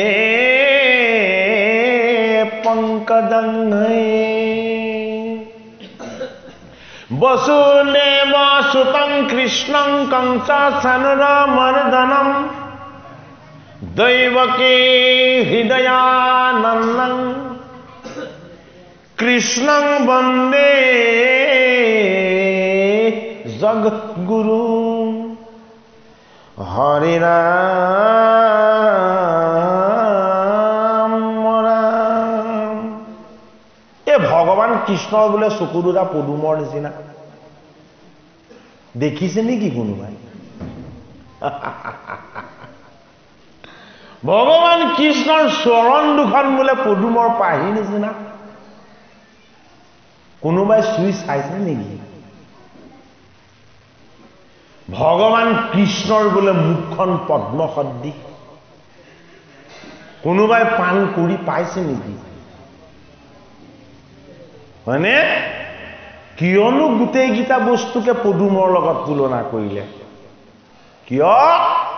আমি সদায় বোকা পানীত আছো।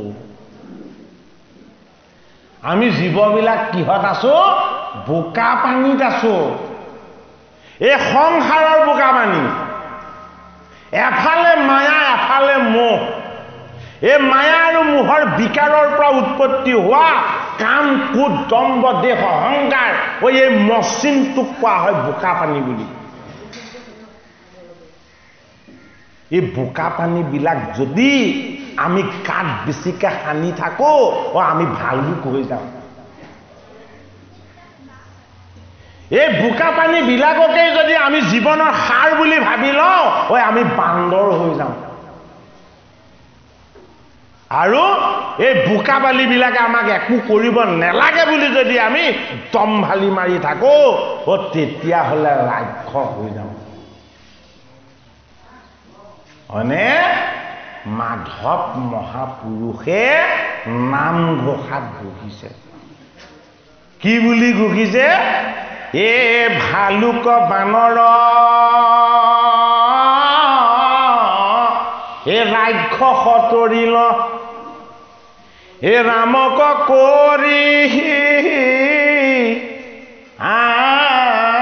সেৱ। ভালুক কি? বোকাত থকা এটা পানী, গাঁতত থকা এটা পানী। আমিনো ক'ত আছো? এই পুত্ৰ কন্যা ভাৰ্যা ইষ্ট মিত্ৰ কুটুম্ব এইকেইজনৰ কাৰণে সদায় ঈশ্বৰক প্ৰাৰ্থনা কৰোঁ। কি বুলি? মোৰ ল'ৰাটোক ভালে ৰাখিবা, মোৰ ছোৱালীজনীক ভালে ৰাখিবা, মোৰ পিতৃ মাতৃ ইষ্ট কুটুম্বক ভালে ৰাখিবা। আমাৰ ভালখিনি তাতে সীমাবদ্ধ হৈ গ'ল। আমি ভালুক। কিয়? আমি বেলেগৰ কথা ভাবিব নেজানো, বেলেগৰ হৈ ভগৱানক প্ৰাৰ্থনা কৰিব নেজানো। হয়নে? এই প্ৰাৰ্থনা যদি আমি কৰিবলৈ হয় কুন্তি মাতাৰ নিচিনাকৈ কৰিব লাগিব। বোলে কি গোটেই যদুকুলটো কৌৰৱ কুলটোক তুমি তোমাৰ আনন্দৰ ভাগ দি দিয়া। মোক কি দিয়া? মোক জীৱনৰ যিমান দুখ আছে সকলোখিনি মোক দিয়া, কিন্তু এই জগতখনক তুমি দুখ নিদিবা, কষ্ট নিদিবা। এই জগতখনক তুমি সদায় আনন্দ দিয়া। কৃষ্ণই তেতিয়াহে কান্দিছে যে হে পেহী, তোমাৰ প্ৰাৰ্থনা সঁচাকি বিৰল।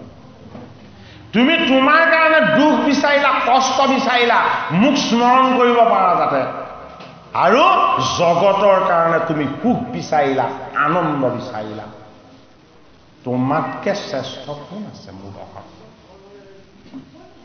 সেইটো কাৰণে আমি পদ্মময় এটা দৃষ্টি লাভ কৰিব লাগিব। পদুমৰ পাতত যদি ফুলত যদি জল পৰে, সেই জল নিমিষো নাথাকে। কি হয়? তললৈ পৰি পৰে। যদি আমাৰ দৃষ্টিটো আত্মা, পৰমাত্মা, পৰম তত্ত্বমুখী হয়, আমাৰ দৃষ্টিত কেতিয়াও কামনা নাথাকিব, আমাৰ দৃষ্টিত কেতিয়াও ভেদ নাথাকিব, আমাৰ দৃষ্টিত অখণ্ডিত ঈশ্বৰৰ আনন্দ থাকিব। এইটোক কোৱা হৈছে পদ্ম সম নেত্ৰজাল।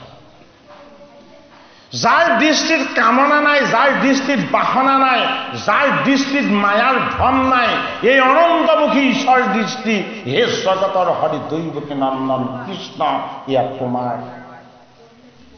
এই তোমাৰ আত্মদৃষ্টিৰ অকণমান অমৃত তুমি কৃপা কৰি মোৰ এই অন্ধ ধৃতৰাষ্ট্ৰৰ দৰে অজ্ঞজনকো তেনেকুৱা অকণমান পুণ্যময় দৃষ্টি দিয়া।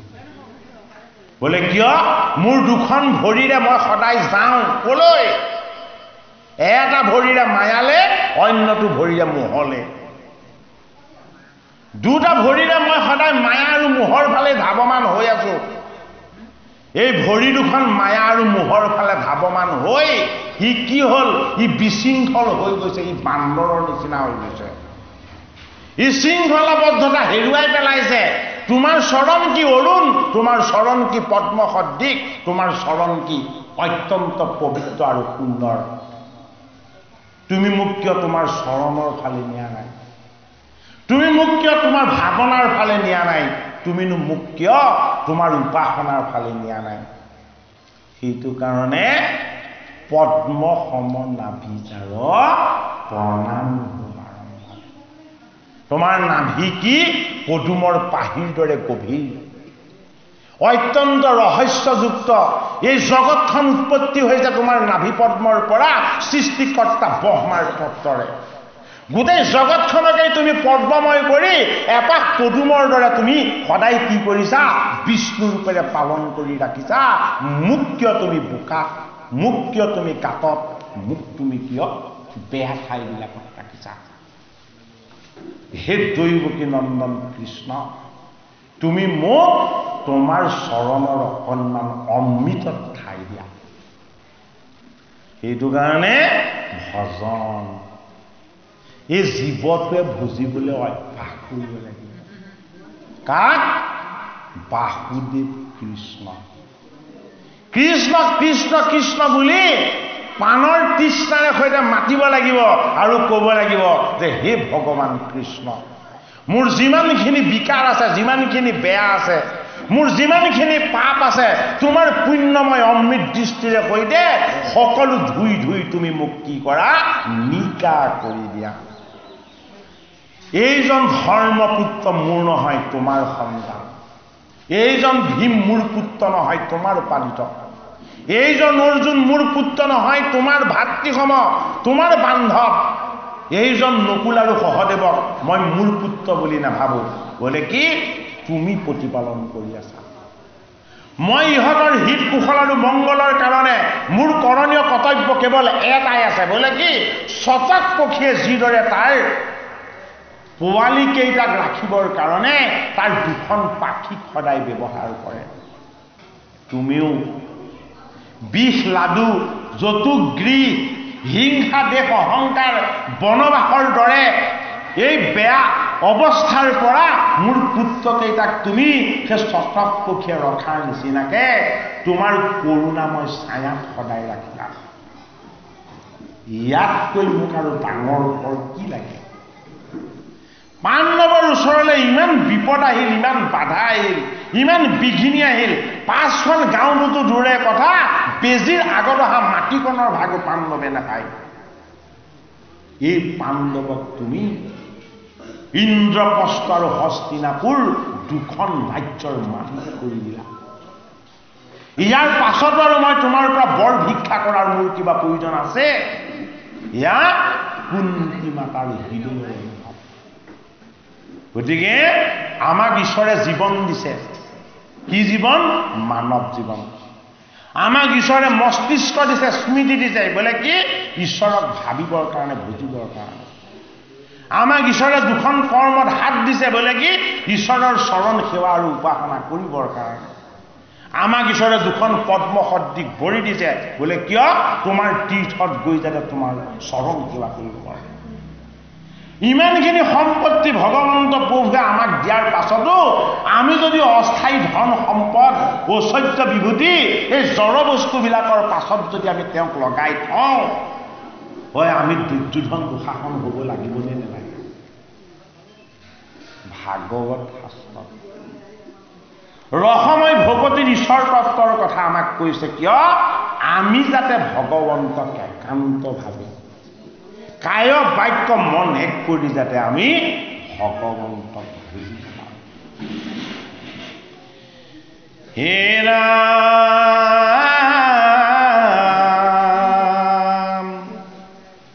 হে কিনো কৃপাময় মহা স্নেহে ভকতক,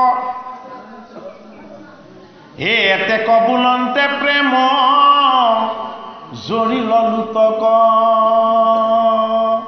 কুন্তি মাতাই কৃষ্ণক স্তুতি কৰি আছে, 2টা চকুৰে টপ টপকে চকু পানী পৰি আছে। আৰু ভগৱান কৃষ্ণই চাই থাকিব নোৱাৰিলে। কি কৰিলে? তেওঁ পীতাম্বৰখনেৰে সৈতে কুন্তি মাতাৰ চকু পানী মুচি দিলেগে। পীতবস্ত্ৰ, হয়নে? ভগৱান কৃষ্ণ ভকত বৎসল। সকলো সহ্য কৰিলেও তেওঁ কেতিয়াও ভকতৰ চকুৰ পানী সহ্য কৰিব নোৱাৰে। হে কৃষ্ণ কৃষ্ণ আবে মুহুৰ আগত, যিটো চতুৰ্ভুজ ৰূপ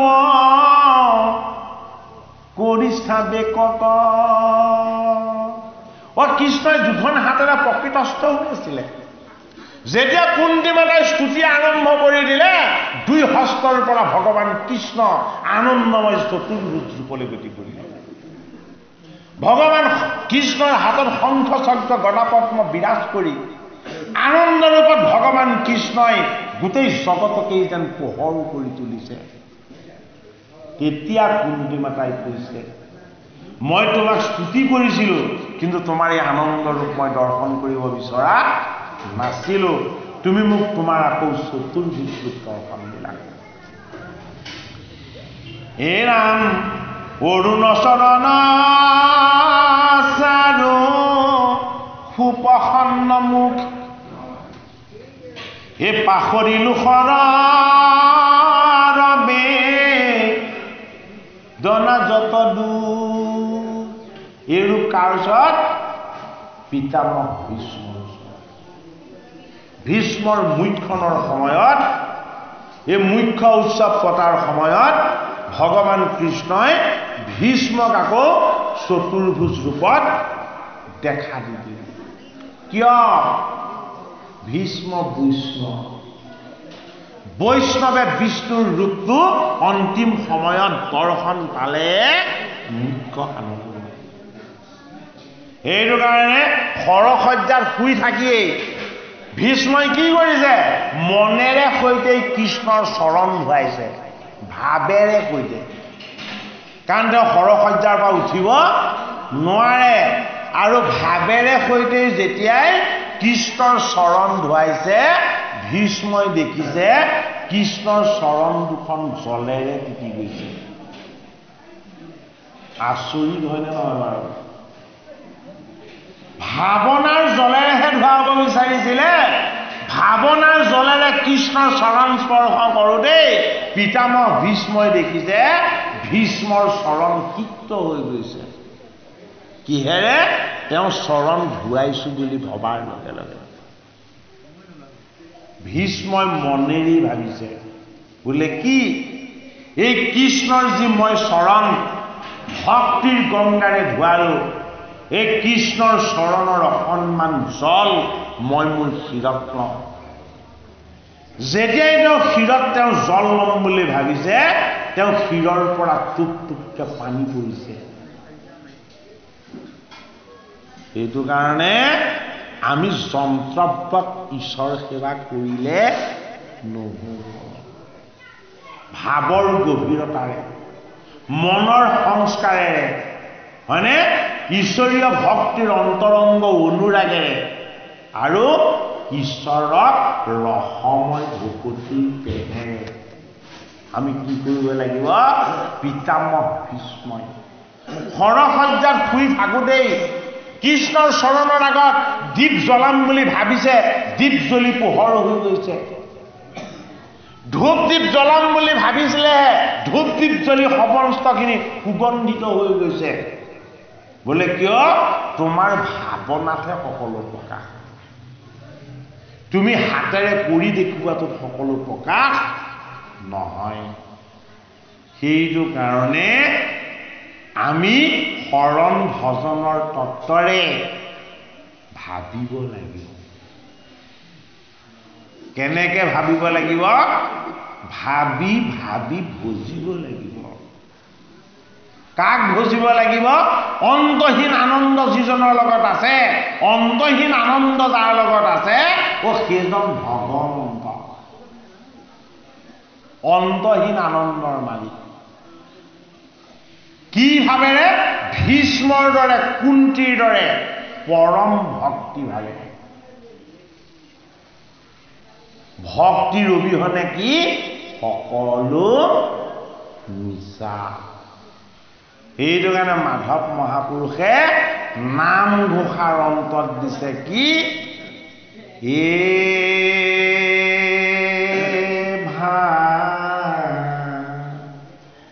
বক ভাই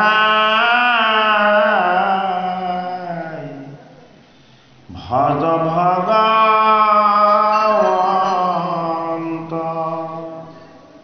ভক্তি ভাবে এই মনটো অধীন কৰি বস কৰি ল'ব পাৰিব লাগিব ভাৱক কি কৰিব লাগিব দুৰ্যোধন দুঃশাসন ৰূপী জ্যেষ্ঠতাৰ পৰা ভাৱ ভক্তিৰ অধীন ভাতৃ ৰূপলৈ আনিব পাৰিব লাগিব সেইটো কাৰণে এই ভাৱক ভাই ভজ কাক অন্তহীন আনন্দৰ স্বামী যিজন ভগৱন্ত কেনেকে ভীষ্মৰ দৰে কুন্তি মাতাৰ দৰে নিষ্কাম আৰু নিষ্পৃহভাৱে যাতে আমি ভগৱন্ত প্ৰভুক উপাসনা কৰোঁ অথবা ভক্তি কৰোঁ হে তুমি শেহু হৃদয় আত্মা প্ৰভু ভকতৰ হে তোমাৰ চৰণে কৰোঁ এতে কগুচৰ যাব দেখে এৰুৱৈত মই কলেবৰ তেবে মোক আপেক্ষিবা বাপ গদাধৰ এতে কবুলতে প্ৰেমে পিৰিলে ভীষ্মক ধাৰে বহি যাই দুই নেত্ৰৰ লোতক থাকিলন্ত কম্ভি ভীষ্মে কৃষ্ণ কণি ৰেখি অ কৃষ্ণ ভৈলা কলাভ কতি তানত দেখি এ শুনা সভাখন পদ মহাভাগৱত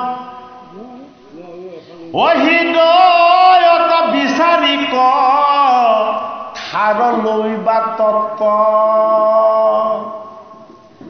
পদে কি কৈছে মহাভাগৱত শুনিবা শুনি ইয়াৰ পৰা কি ল'বলৈ কৈছে ঘৰত গৈ পাহৰি থাকিবলৈ হাক দিছে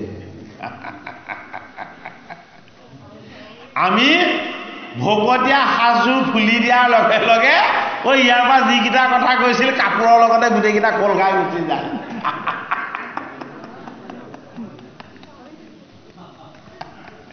কম পৰিধাপৰ কথা নে বাৰু হয়নে ঘৰত গৈ কাপোৰ সলোৱাৰ আগতে কথাকেইটা পাহৰি ললো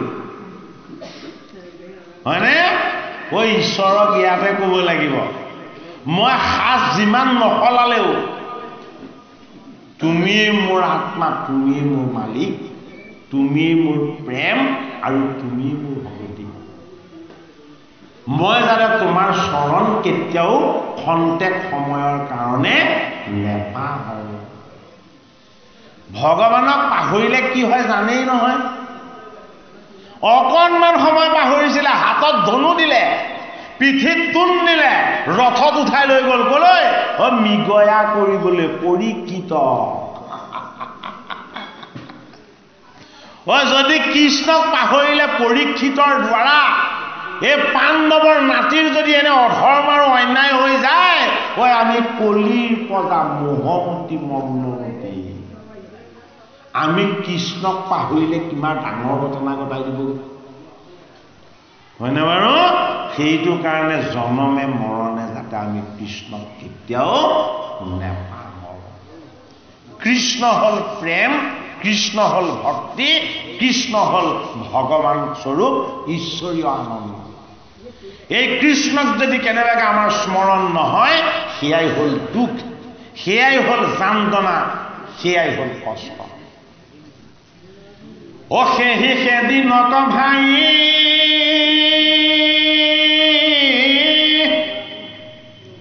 দুৰ্দিন বুলিয়া মানি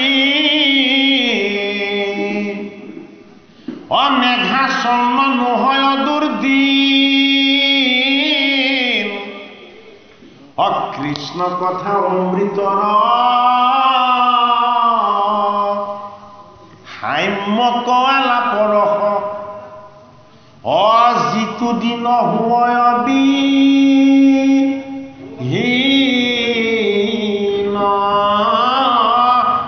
যিটো দিন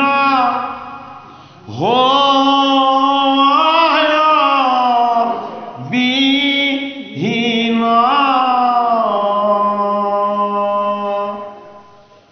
সেইটোহে বোলে দুৰ্দিন দুৰ্দিন মানে কি আমাক ঈশ্বৰৰ পৰা আঁতৰলৈ লৈ যোৱা বেয়া দিন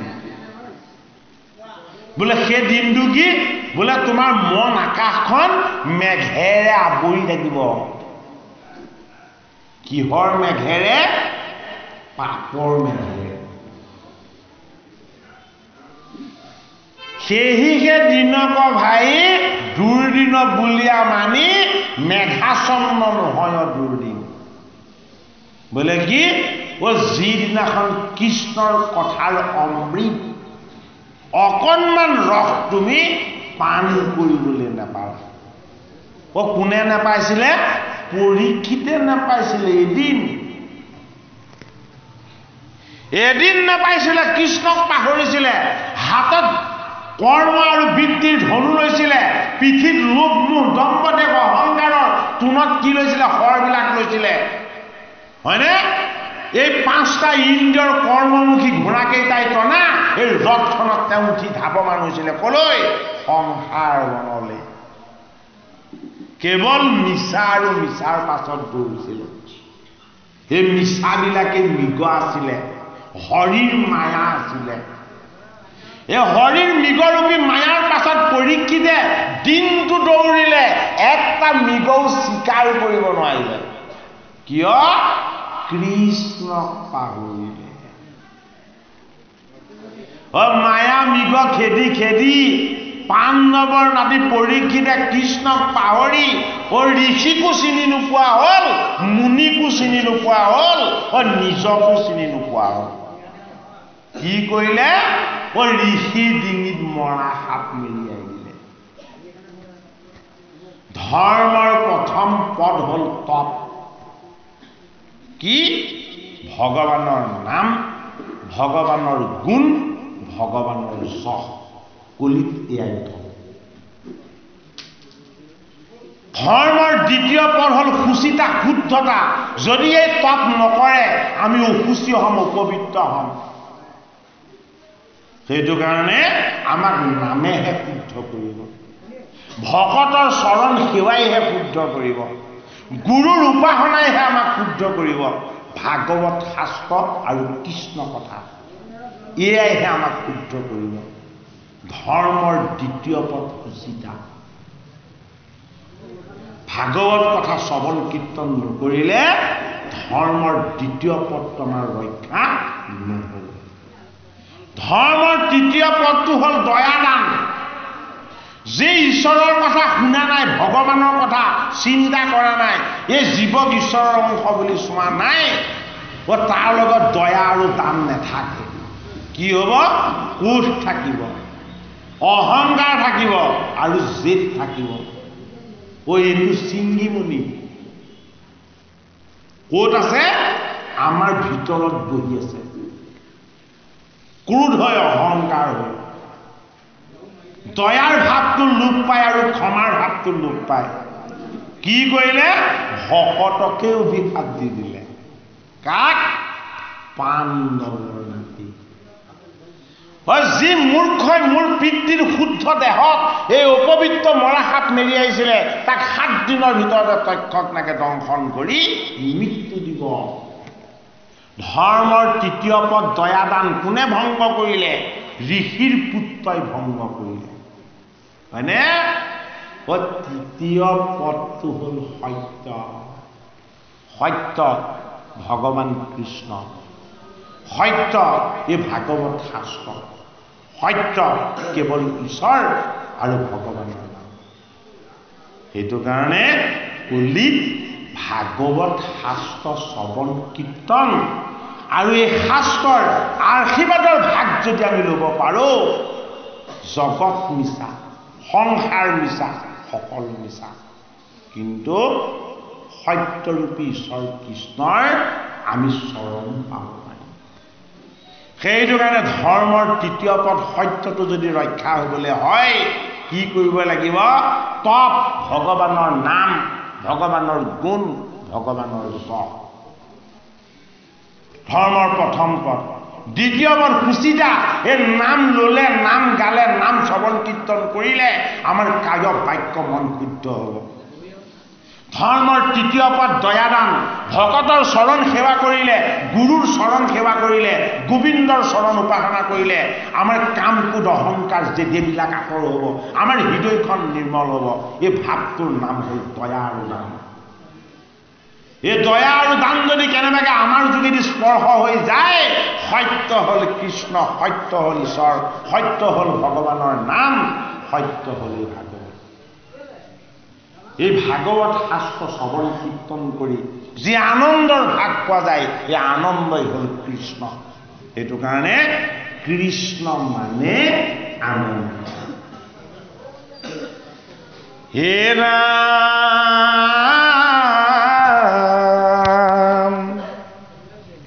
এ কৃষ্ণৰ সেৱাত কিছু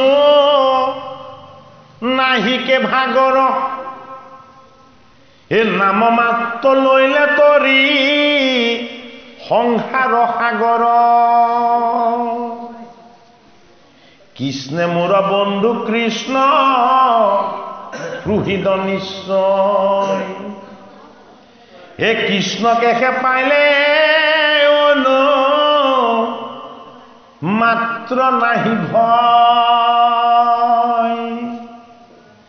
ও এই তত্ত্ব জানে যেতো সেই মহাজ্ঞানী ও সেই মহাগুৰু সেই জনচক্ৰপাণী হে হেম জানি ভকতিত কৰিও বিশ্বাস হে অথিৰ জীৱন ধন জনগৃহবাস এ খনিকতো নাথাকে মে ঘৰ যেন ছদ্ম হে আৰ অৰ্থে নেৰি মাকৃষ নৰপাদ পদ্ম এই কাল অজগৰে গিলে এতিলেকে মৰম ও কৃষ্ণৰ চৰণে লৈ সত্তৰে শৰণ ও কৃষ্ণৰ কিংকৰে কহে ইহে তত্ত্বসাৰ হে বোলা ৰাম ৰাম হৌক পুৰুষ হৰি ৰাম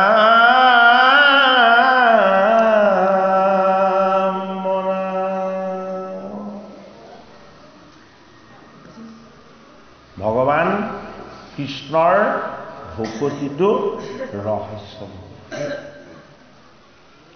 ৰহস্য ভকতিটো আমাক শিকাইছে ভাগৱত শাস্ত্ৰ আমাক শিকাইছে এই শাস্ত্ৰ আচাৰ্যই আমাক শিকাইছে জগতগুৰু শ্ৰীমন্ত শংকৰদেৱ গুৰুজনাই আমাক কৰিবলৈ অনুশীলন কৰাইছে কোনে শংকৰৰ প্ৰপন্ন শিষ্য মাধৱ মহাপুৰুষে এইটো কাৰণে চাৰি বেদ গুণময় এই বেদক গুণৰ পৰা মুক্ত কৰি আমাৰ গুৰু দুজনাই বেদক মন্থন কৰিলে কি কৰি কীৰ্তন দশম ঘোষা ৰত্নাৱলী কৰি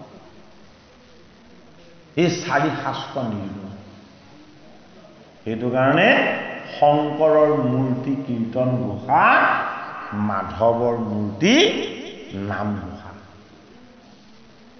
শংকৰ গুণত নাই মাধৱৰ গুণত নাই বোলে কিয় গোবিন্দৰ তত্ত্ব নিৰ্গুণ সেইটো কাৰণে দশমত শংকৰ কীৰ্তনত শংকৰ ভক্তি ৰত্নাৱলী আৰু নাম ঘোষাত কোন মাধৱ ও এই দুজনা গুৰুক নাম লৈ স্মৰণ কৰিলে পাম জানো অকল নামেৰে পোৱাটো সম্ভৱ নহয় তেওঁলোকৰ কৰ্মৰাজিৰ মাজেৰে চাব লাগিব সেইটো কাৰণে কীৰ্তন দশম ঘোষা ৰত্নাৱলী ভক্তি ৰত্নাৱলী আমি কি কৰিব লাগিব শ্ৰৱণ কীৰ্তনৰ অনুশীলন কৰিব লাগিব এয়া হ'ল চাৰি বেদৰ সাৰ তত্ত্ব মহাপুৰুষ দুজনা কিমান ঈশ্বৰ তুল্য যে আমি হয়তো ৰাম তত্ত্বক আওকাণ কৰিব পাৰোঁ ৰামৰ তত্ত্বক আমি জানিবলৈ যত্ন নকৰিব পাৰোঁ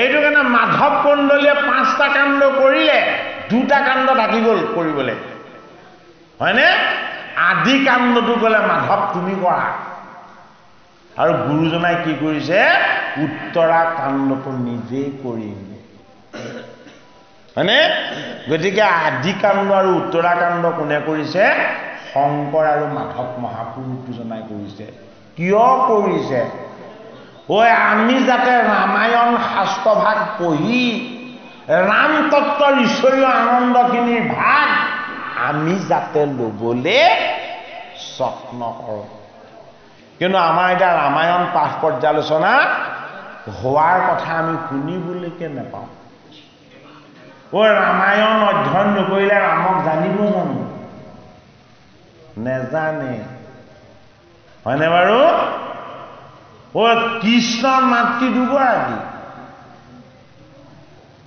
এগৰাকী হ'ল যশোদা সিগৰাকী দৈৱকী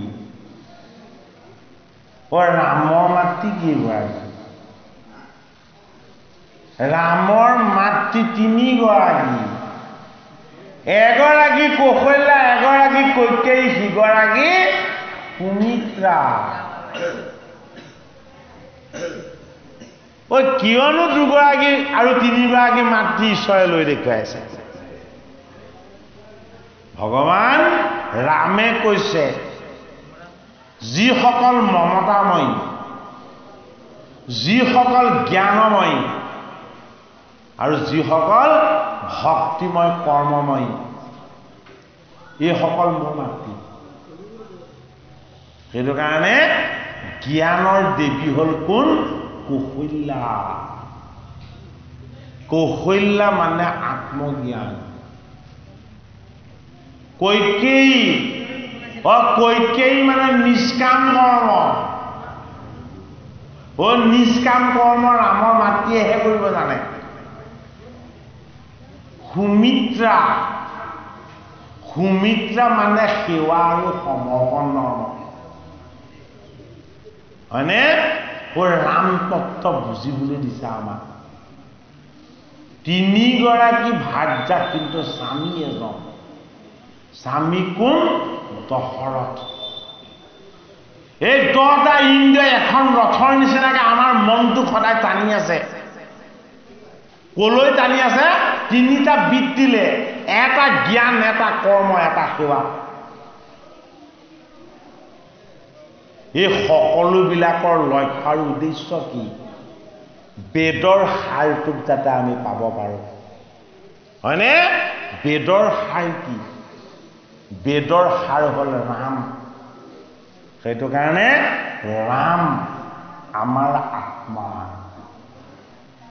লক্ষ্মণ, এই আত্মাৰ প্ৰতি ধাৱমান আমাৰ মনটো। সেইটো কাৰণে লক্ষ্য আৰু মন। আত্মাৰ প্ৰতি লক্ষ্য আৰু মন যদি ধাৱমান হয়, এয়া ভকতি হৈ যায়। সেইটো কাৰণে ভৰ। এই ভকতি হলে আমাৰ বিকাৰৰূপী শত্ৰু নাথাকে। সেইটো কাৰণে শত্ৰু নহয়।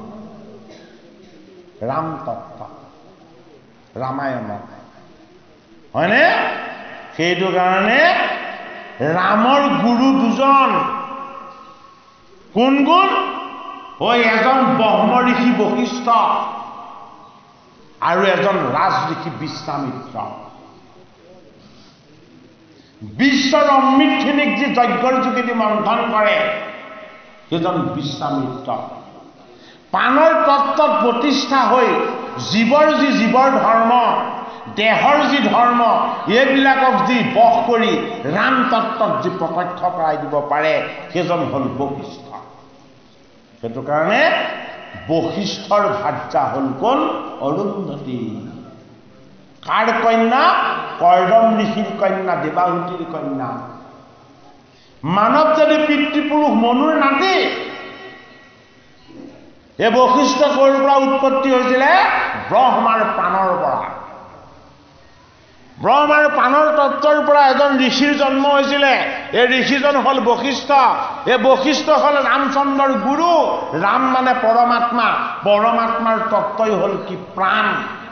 এই প্ৰাণৰ তত্ত্বই হ'ল বশিষ্ঠ।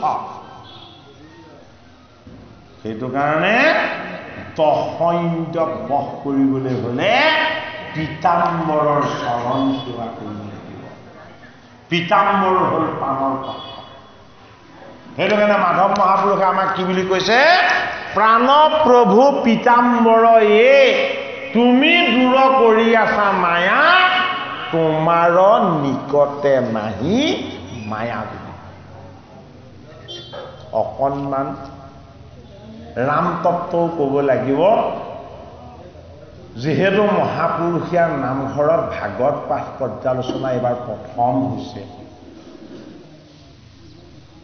এই ঠাইখনক আপোনালোকে ঈশ্বৰৰ কথাৰে অকণমান শুদ্ধ আৰু পবিত্ৰ কৰাৰ যি প্ৰয়াস কৰিছে, হয়নে?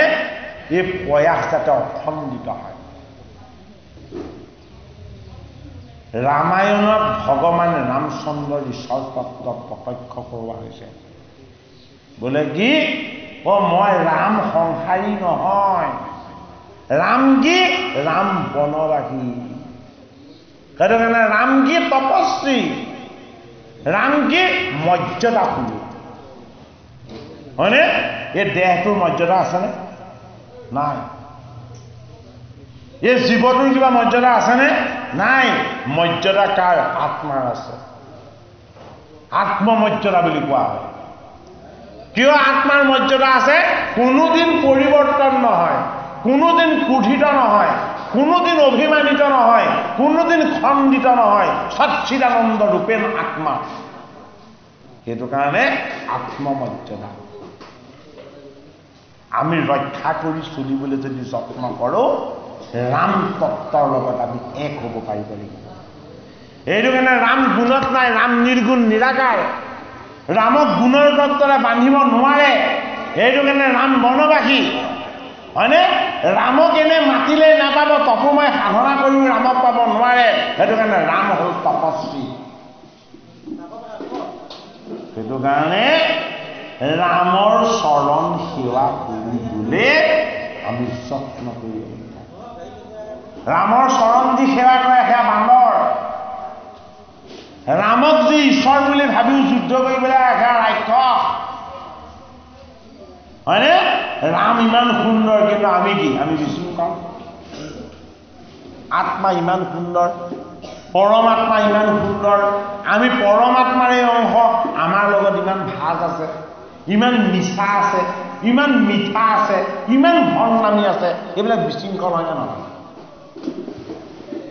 গতিকে পৰমাত্মা পৰমেশ্বৰ আমাৰ লগত থকা সত্ত্বেও আমি শুদ্ধ হ'ব পৰা নাই, আমি সংস্কাৰী হ'ব পৰা নাই, আমি ভক্তিৰ তত্ত্বক আমি বৰণ কৰিব পৰা নাই।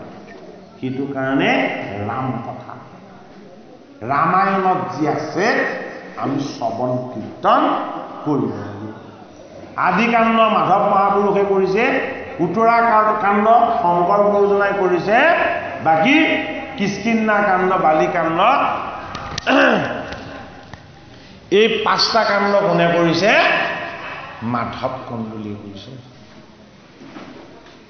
ৰাম তত্ত্বৰ অকণমান আভাসেৰে সৈতে আমিও অকণমান ভাগৰুৱা হৈছোঁ। সেই কৃপালো গুৰুমূৰ্তি বাপ বান্ধৱ সমস্ত আকৌ আমি আপোনাৰ খবৰ আজ্ঞা আৰু আশীৰ্বাদ লৈ 1.5 ঘণ্টা সময়ৰ পাঠ আৰু পৰ্যালোচনা আগবঢ়াই আমি পাঠকদ্বয়ক বহুত সময় মৌন কৰি বহুৱাই ৰাখিছোঁ।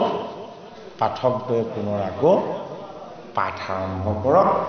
আমি ভগৱন্তৰ চৰণত, আপোনাৰ সব ভকত বৈষ্ণৱৰ চৰণত পুনৰ মস্তক ৰাখি আমি এইভাগী পাঠ আৰু পৰ্যালোচনা সামৰণি সেৱা ধৰিছোঁ। জয়ত জগতগুৰু শ্ৰীমন্ত কৃষ্ণ।